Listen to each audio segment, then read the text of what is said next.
Welcome to Starbound. My name's the Voice Ogre, and I'll be your narrator today.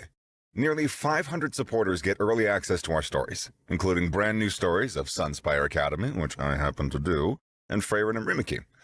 If you'd like to unlock early access and support new episodes and future series, tap Join below to become a Starbound member. Now, let's get into today's story. The sky above Earth shattered like broken glass. Not literally, of course, but that's what it looked like on every astronomical observation system across the planet when 16 massive warships tore through space-time in perfect formation, their warp fields collapsing with such synchronized precision that the visual effect was like watching a cosmic window break into 16 equal pieces. Commander Eliza Joanna stood frozen in Earth's Orbital Defense Command Center, coffee mug halfway to her lips, as the holographic display lit up with proximity warnings. The alien vessels were massive, each one roughly the size of Manhattan Island, bristling with what were unmistakably weapon ports. "Well," she said, setting down her coffee with deliberate calm, "that's definitely not the Arcturian trade delegation." Her executive officer, Major Daiichi Tanaka, was already pulling up scan data. "The largest vessel is over 8 kilometers long. Energy readings on...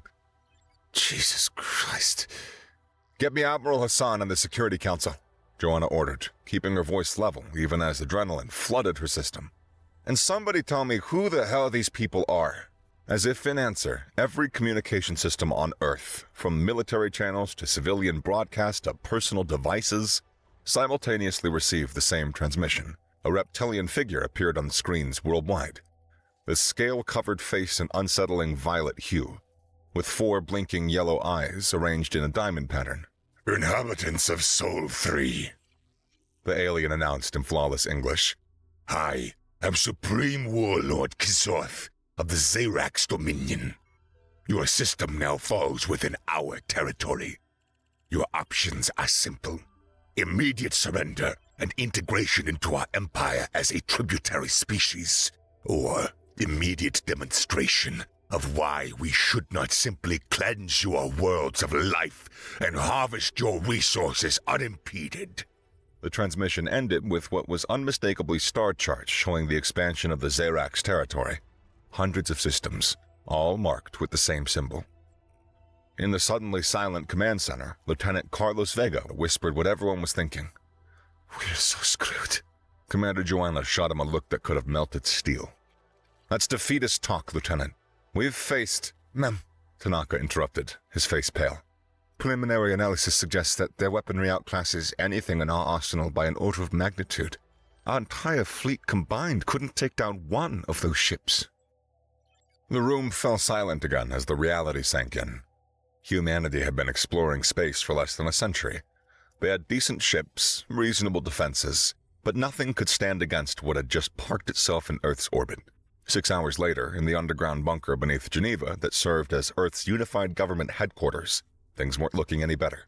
"Options, people. I need options that don't involve the words surrender or extinction," said Secretary General Maya Okafor, looking around the table at Earth's military leadership.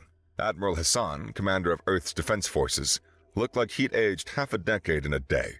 "We've run 16 different simulation scenarios. In the best case, we take down 3 of their ships before they glass our major cities." "There has to be something," Okafor insisted. "Some weapon project, some hidden advantage." "There is one thing," came a quiet voice from the back of the room. All heads turned to see Admiral Ezekiel Gregory, who had been retired for nearly a decade, pushing himself to his feet. At 84, he was thin and frail-looking, but his eyes were sharp. "With all due respect, Admiral," Hassan began, "now isn't the time for the Leviathan," Gregory said, cutting him off. The room went dead silent. That's not funny, Admiral," Secretary General Okafor said carefully. "Do I look like I'm laughing?" Gregory responded, walking slowly to the conference table. "The Leviathan Project, authorization code Gregory Epsilon 7794. Look it up." Hassan, skepticism clear on his face, typed the code into his secure terminal. His expression shifted from doubt to shock in seconds. "This is real?" he whispered. Gregory nodded. "Very. And it might just save us all." "So you're telling me," said Secretary General Okafor with carefully controlled disbelief, that during the faction wars, the North American Alliance built a warship the size of a small moon and somehow kept it secret from the rest of the world. She leaned forward over the conference table, her normally unflappable diplomatic composure cracking just enough to reveal genuine astonishment. The holographic display between them showed schematics that defied rational military doctrine. A vessel so enormous it made aircraft carriers look like bath toys. "Not exactly," Admiral Gregory replied, leaning heavily on his cane. His weathered face crinkled with amusement at the collective shock of the room. "The NAA started it. Then the Eurasian Confederation found out and contributed. Then the Pacific Rim Coalition. And by the end, all 7 factions were pouring resources into it. The ultimate deterrent against each other." He tapped his cane against the floor, triggering a more detailed holographic render. The Leviathan materialized above the table, a long behemoth that looked like someone had taken every weapon system mankind had ever conceived and bolted them haphazardly to a frame the size of a city. "Jesus tap-dancing Christ," Commander Joanna whispered, unable to maintain a professional detachment. She circled the hologram, studying weapon emplacements the size of stadiums, a metallic trash pile of pure overcompensation. "Were you all having some kind of collective midlife crisis?" Admiral Hassan shot her a look, but Gregory barked out a laugh.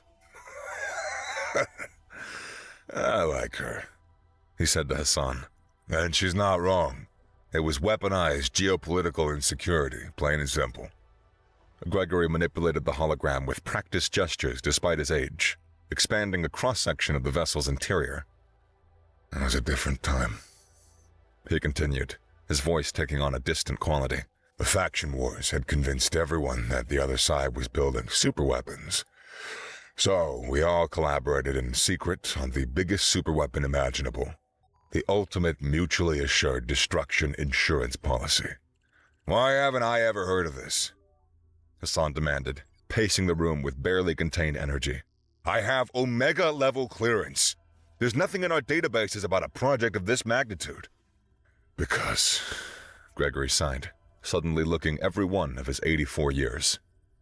"It was the stupidest waste of resources in human history. The Leviathan was so large that it couldn't maneuver effectively. So power-hungry that we couldn't keep all the systems online simultaneously.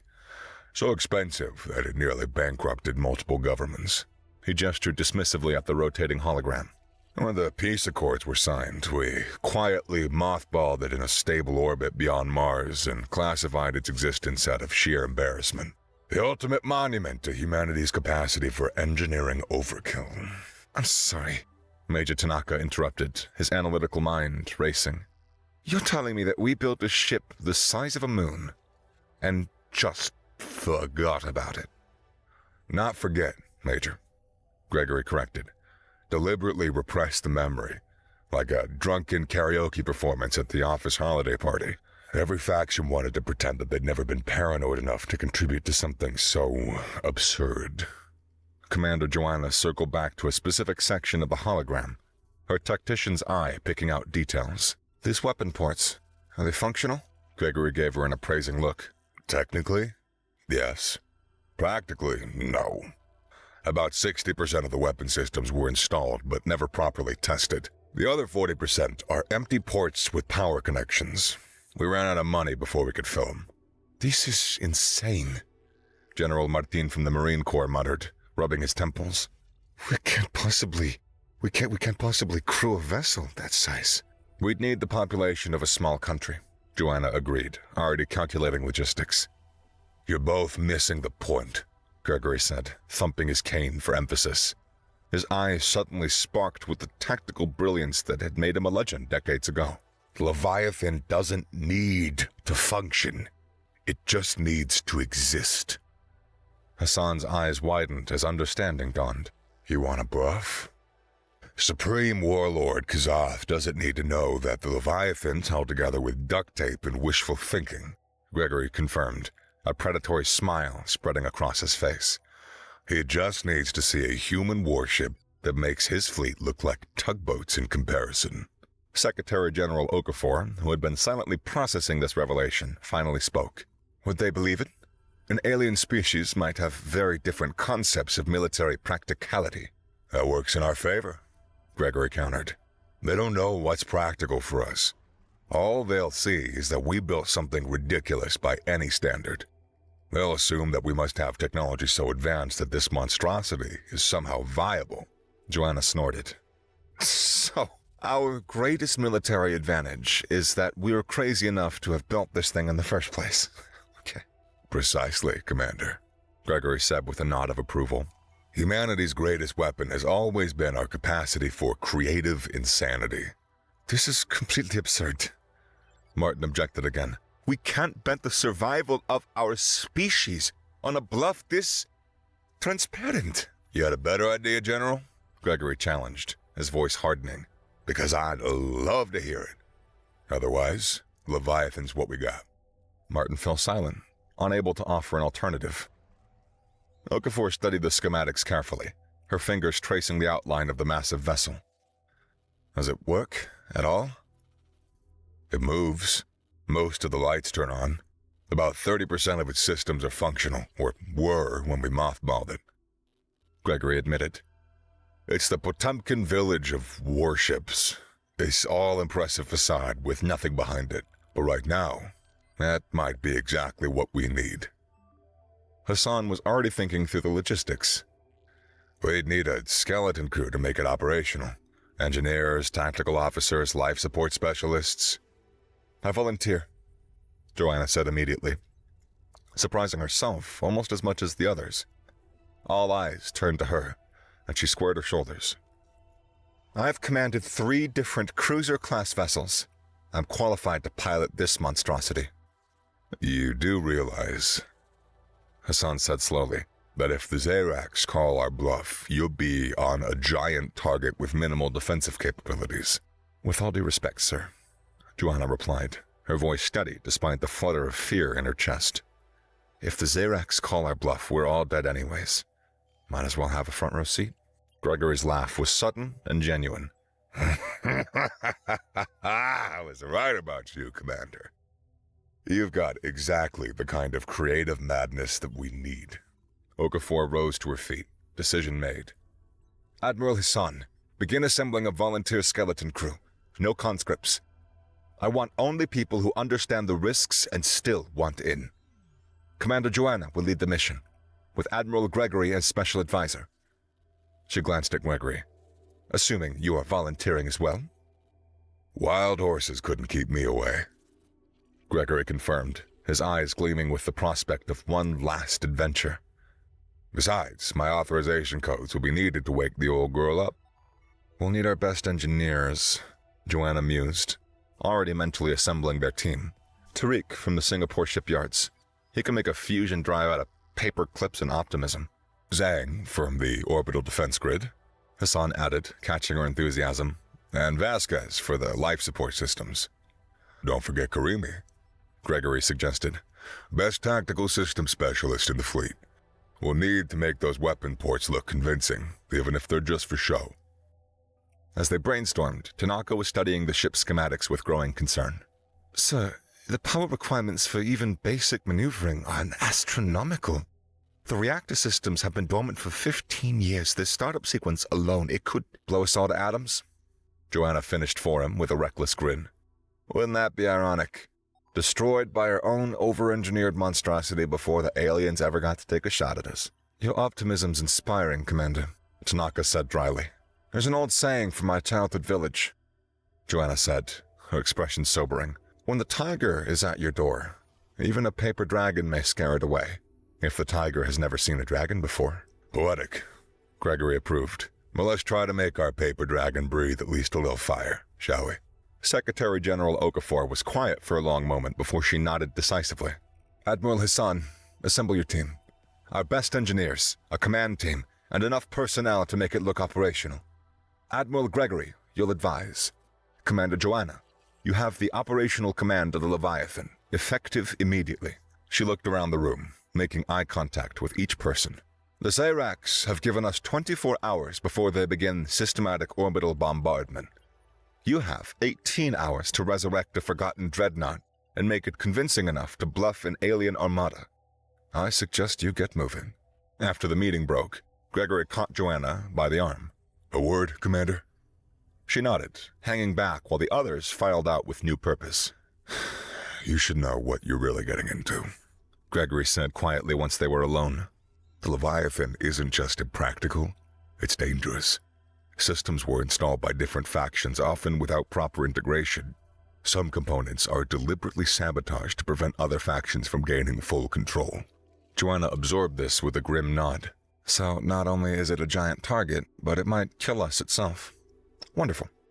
"Second thoughts?" Gregory challenged. Joanna laughed, a sharp sound with genuine humor despite the circumstances. "You kidding? This is going to be the most insane mission in human history. How could I possibly pass that up?" Her eyes gleamed with the same madness Gregory had recognized earlier. "Besides, dying in humanity's most ridiculous engineering project is still better than surrendering to purple four-eyed lizards." Gregory smiled broadly, clasping her shoulder with surprising strength for his age. "I knew I liked you for a reason, Commander. Now, let's go resurrect a nightmare." 4 hours later, a military shuttle screamed through Mars's orbit, pushing its engines well beyond safety parameters. Inside, Commander Joanna had assembled the core of her hastily formed crew. 12 of Earth's most brilliant and arguably most reckless minds, each an expert in their field. They were strapped into acceleration couches, reviewing technical schematics on tablets as the shuttle's frame groaned around them. "This is suicide, you know," said Dr. Aisha Karimi cheerfully. The tactical systems specialist was tiny, barely 5 feet tall, with a perpetual smile that belied her genius for designing weapons. "Even if we get the reactors online without them exploding, the Leviathan's own systems will probably kill us." "That's the spirit," Joanna replied from the command couch. "Keep morale high." Beside her, Chief Engineer Tariq swiped through systems diagram with growing alarm. "These power conduits were never designed to work together. It's like someone built half the systems to European specifications and half to American, and then duct taped them together and hoped for the best." "That's exactly what happened," Gregory confirmed from his specially reinforced couch at the rear of the shuttle. "The Eurasian Confederation built the port side, and the North American Alliance built starboard. They refused to share specifications out of paranoia." "Perfect," Tariq muttered. "Just perfect." Lieutenant Zhang, a quiet woman with cybernetic enhancements visible around her eyes, souvenirs from the orbital defense grid accident that nearly killed her, spoke up. "I have identified 16 critical system junctions that could potentially overload during power-up. If we reroute through secondary conduits here, here, and here," she highlighted sections of her tablet, "we might avoid catastrophic failure." "Might," Major Tanaka echoed from his position near the shuttle's viewport. "There are no guarantees when you're jump-starting a foreign doomsday weapon, Major," Zhang replied with surprising equanimity. "Only probabilities." The shuttle's pilot interrupted over the comm. 2 minutes to visual contact with target, Commander." Joanna nodded, then addressed her unlikely crew. "Listen up, people. In about 3 minutes, you're going to see something that will either make you laugh hysterically or terrify you, possibly both. Whatever your reaction, I need you to get past it quickly, because we have less than 14 hours to make this ridiculous relic look threatening enough to scare off an alien armada." She unstrapped from her couch and moved to the viewport, gesturing for the others to join her. "What we're about to attempt is, by any rational standard, impossible. We're going to power up a mothballed superweapon built by paranoid engineers who actively worked against each other.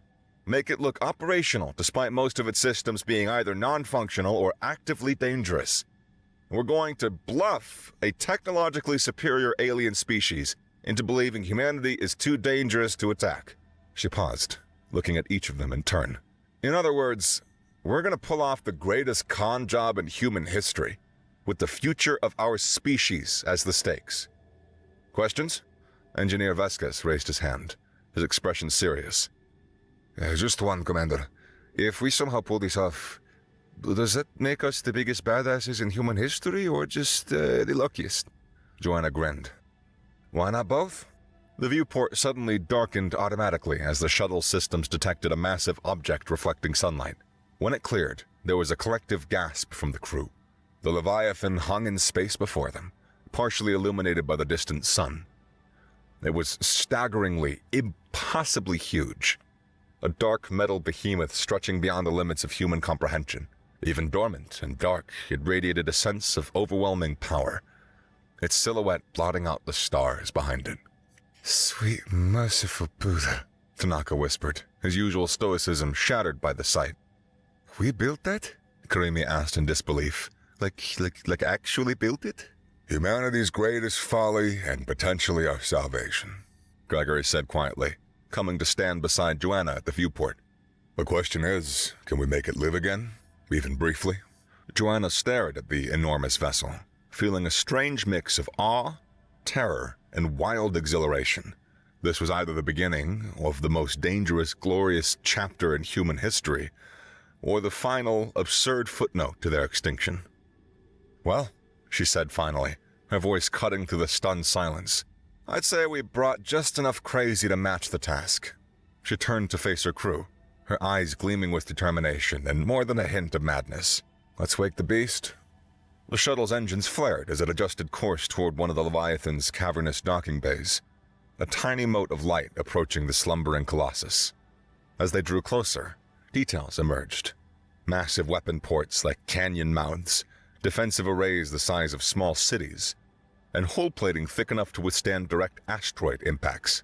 "I'm starting to think," Tariq said with the strange calm that only comes when facing the truly absurd, "that we might actually pull this off. Not because we're good enough, but because that thing is so ridiculously overdesigned that the Zerags will never believe it's a bluff."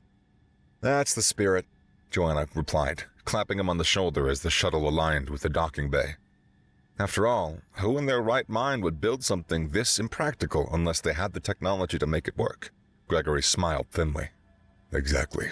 Our greatest advantage isn't the Leviathan itself. It's that no rational species would believe we'd built something so absurd unless we could actually use it." As the shuttle entered the enormous docking bay, large enough to house an entire pre-space naval fleet, the true scale of the Leviathan became apparent. Maintenance gantries stretched for kilometers. Auxiliary craft the size of traditional spacecraft carriers sat abandoned on landing pads. Everything was built to a scale that defied reason. "Welcome to humanity's most expensive mistake," Gregory announced as the shuttle settled onto a landing pad that looked tiny within the cavernous space. "Let's see if we can turn it into our greatest triumph." The docking bay was dark except for the shuttle's lights, the Leviathan systems having been dormant for over a decade. As the crew disembarked, their flashlights cut through the darkness, revealing the enormity of the task ahead. "First priority," Joanna ordered, her voice echoing in the vast space. "Get to the main engineering deck and begin power-up procedures. Tariq, you lead the team. Zhang, Vasquez, go with him. Karimi, you're with me and Admiral Gregory to the command center. We need to access the main computer systems and see what we're actually working with." "What about me, Commander?" Tanaka asked. Joanna grinned at him. "You, Major. You get the fun job. Take the rest of the team and start bringing the external illumination grid online. I want this ship lit up like a Christmas tree as soon as possible. The first thing the Zerax need to see is just how big our stick really is. Even if we can't actually swing it," Karimi said wryly. "Especially because we can't actually swing it," Joanna corrected her. "Now move out, people. We got 13 hours and 42 minutes to resurrect a forgotten Leviathan and save humanity with the greatest bluff in history. Let's get to it."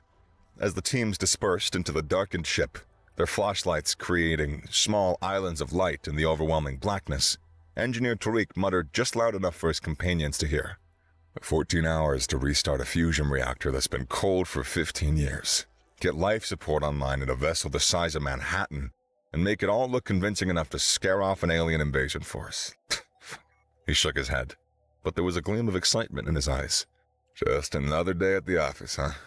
"That's the spirit," Zhang replied, her cybernetic eyes already scanning and cataloging the engineering systems around them. "Besides, think of the stories we'll have if we live through this." "When," Joanna corrected over the comlink. "When we live through this. That's an order." As they ventured deeper into the slumbering giant, the sheer scale of what they were attempting began to sink in. The Leviathan wasn't just a ship. It was a statement of human excess, of paranoia channeled into engineering, of the lengths to which fear could drive innovation.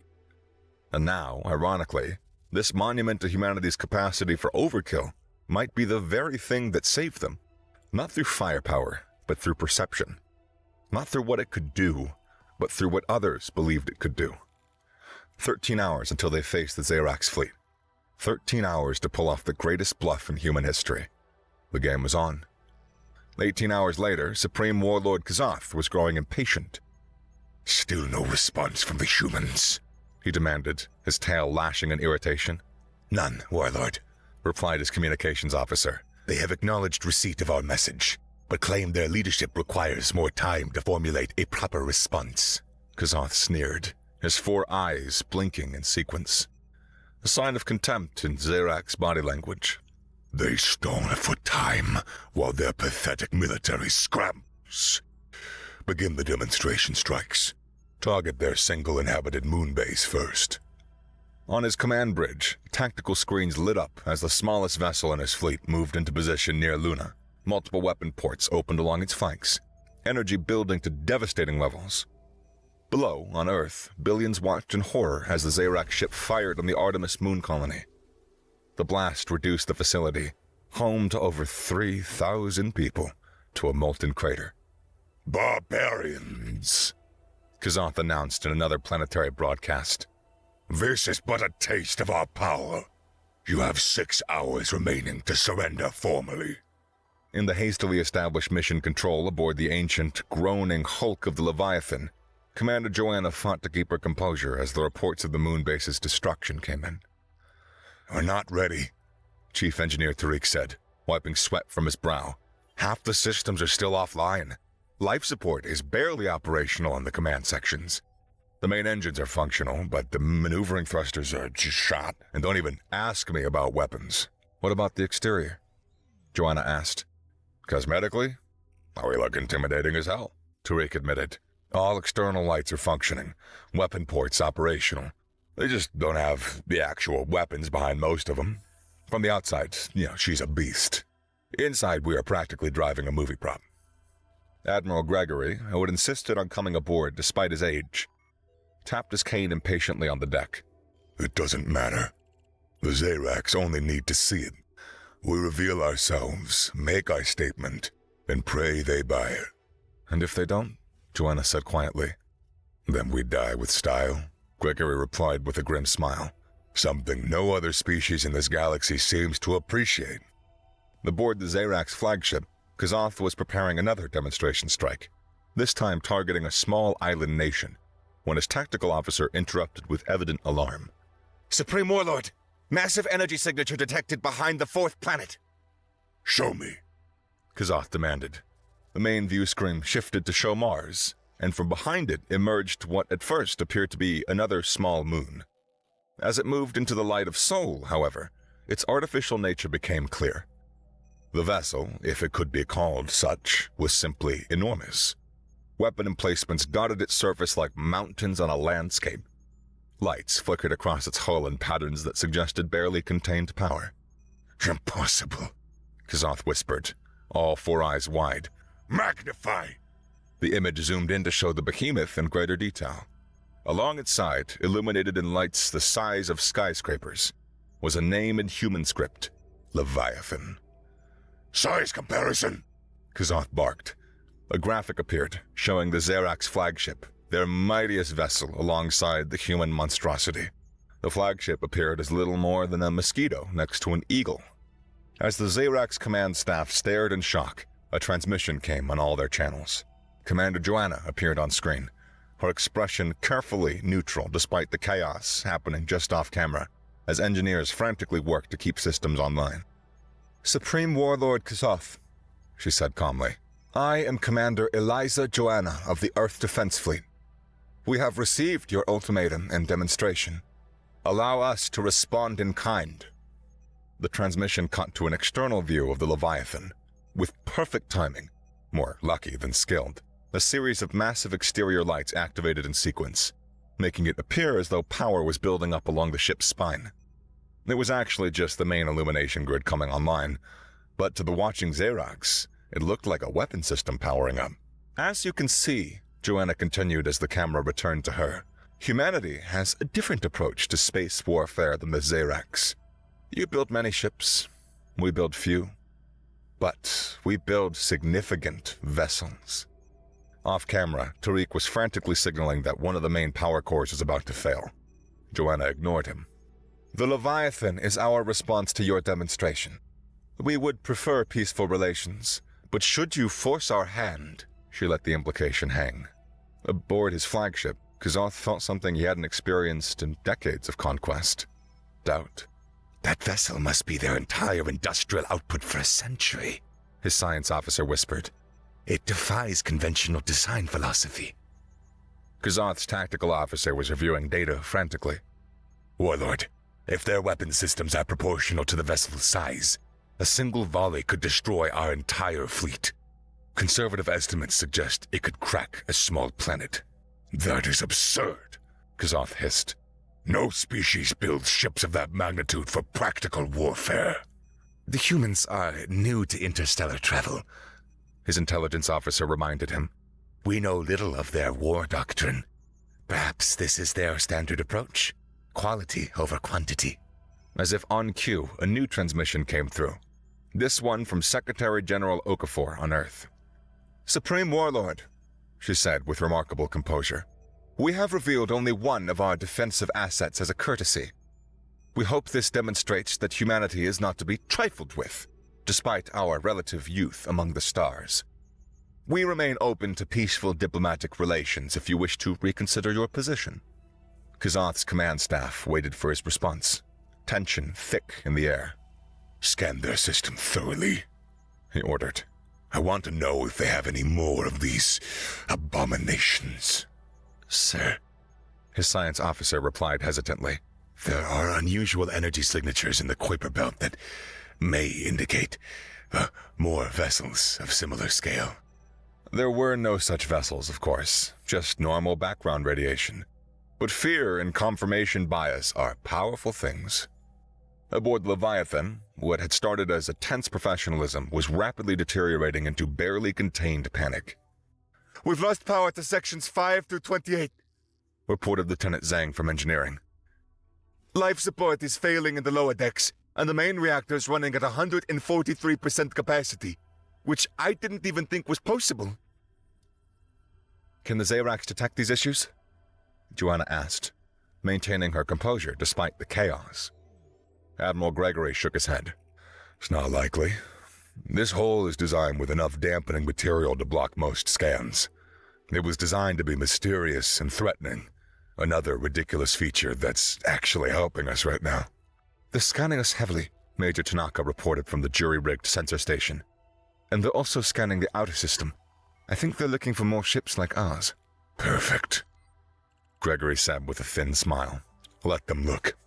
The more time they spend searching for non-existent threats, the more real our single threat becomes. On the Xerax flagship, Kazoth was facing a mutiny of logic from his command staff. This makes no tactical sense, insisted his senior military advisor, Sub-Commander Vexra. No species builds vessels for this magnitude. The resource requirement alone would... And yet there it is. Kazoth cut him off, gesturing to the view screen where the Leviathan hung against the backdrop of stars, impossibly huge. Explain that. Perhaps, offered his intelligence officer cautiously. We should review what we know of human history more carefully. Hours passed as the Xerax command analyzed every scrap of information they had collected about humanity. Their intelligence was spotty, mostly intercepted broadcasts and data and long-range probes. What they found disturbed them deeply. They have been at war with themselves for most of their recorded history, Vexra noted. Their entertainment media is filled with apocalyptic scenarios and massive space battles. Look at these, the intelligence officer added, bringing up images from human science fiction films, massive star destroyers, planet-killing Death Stars, city-sized Borg cubes. These appear to be their historical records of past conflicts. That's impossible, Kazoth protested, but with less conviction than before. Sir, the intelligence officer continued, we have intercepted numerous human documentaries about something called the Death Star, which could destroy entire planets. The Leviathan appears to be their updated version of this technology.